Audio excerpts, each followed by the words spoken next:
The Jammu and Kashmir self-determination movement has been in the forefront in the creation and the launch of the EU Parliament Kashmir Intergroup, which has been instigated and led by Raja Najabat Hussain, the chairperson for Jammu and Kashmir Self-Determination Movement EU. The intergroup aims to create a cross-party working group in support of highlighting and raising awareness of the human rights violation of the Kashmiri people in the oppressed Indian-occupied Kashmir. There was a discussion here earlier about self-determination, and one of the groups was saying that they want self-determination for Britain. But I think the fundamental difference between the self-determination of the Kashmiri people is they have not had a say. Britain had a say 40 years ago. You may not be happy about it, but they had a say. And that is the struggle. We want the Kashmiri people to have that say so that they can decide what is it that they want. If you want to make a difference, you have to be part of the change process.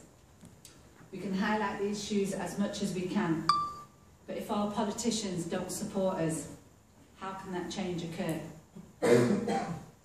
You are our elected custodians. You have the responsibility to stand up for the rights of society.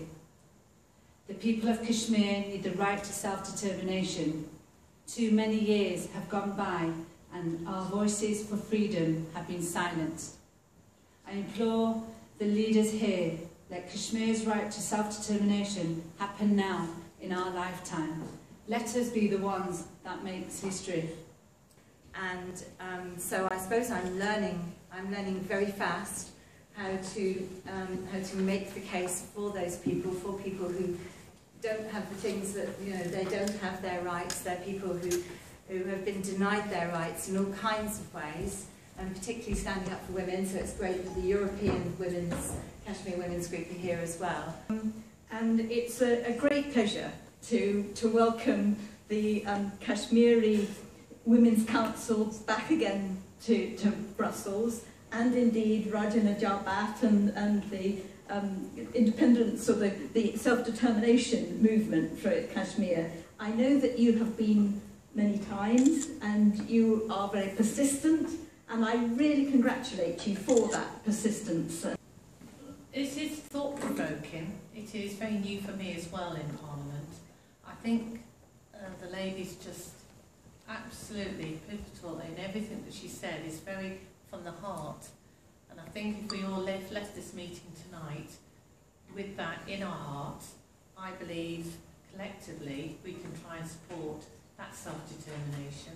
It's almost quite emotional really when I feel what she said, so I appreciate that, and I appreciate what you're trying to achieve, and I hope being part of my party we will do everything we can to support the group. And in addition, I think to talk to some of Britain's major development agencies is also something that I'd be happy to help you do, maybe beginning with Christian Aid. So I wish you all the best, and I will endeavour to play the best role that I can too. Thank you. So I'll do whatever I can here for you, and I am here as a UKIP MEP to get self-determination back to my own country, so I'd certainly work with you. Kashmiri demand is very simple. It's to be free of military occupation, and for them to have the right to decide their future by a democratic vote, even if it's impartially supervised.